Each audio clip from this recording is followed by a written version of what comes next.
MNT er jo et mere end 100 år gammelt teater.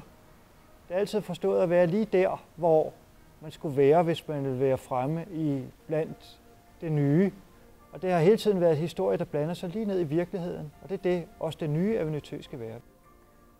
Jamen, vi kan forvente en sæson, der handler om ny dansk dramatik og musikdramatik.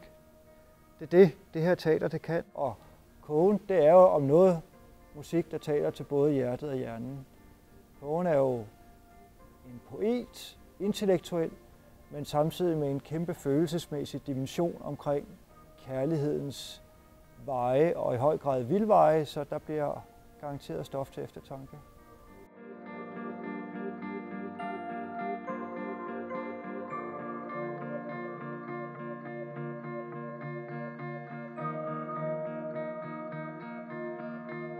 Vi har fået et enormt lækkert lys- og lydanlæg.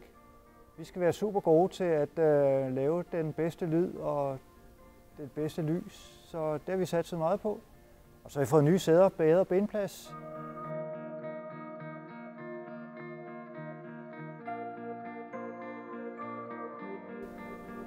Det er jo alt sammen det ydre.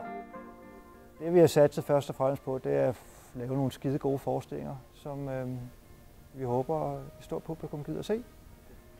Det her teater kan og udstråler var forsvundet. Så jeg har brugt et halvt år for at få drømmene tilbage i teateret. Drømmenes holdeplads, drømmenes teater. At det er et sted, der er rart at være. Ikke et moderne, smart teater, men et teater med sjæl. Noget, der rammer ned i lige netop det enkelte menneske, den enkelte tilskuers liv, som vi kan forholde os til. Ikke smart, intellektuelt teater, men teater med kant og nerve.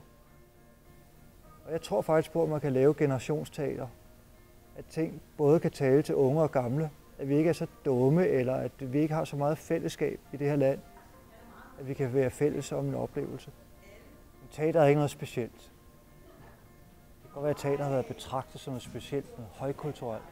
Jeg ønsker tværtimod, at teater ikke er noget specielt. Det er en del af kulturen. Nok ligesom når vi går i biffen, eller til en fodboldkamp, eller hvad fanden vi gør.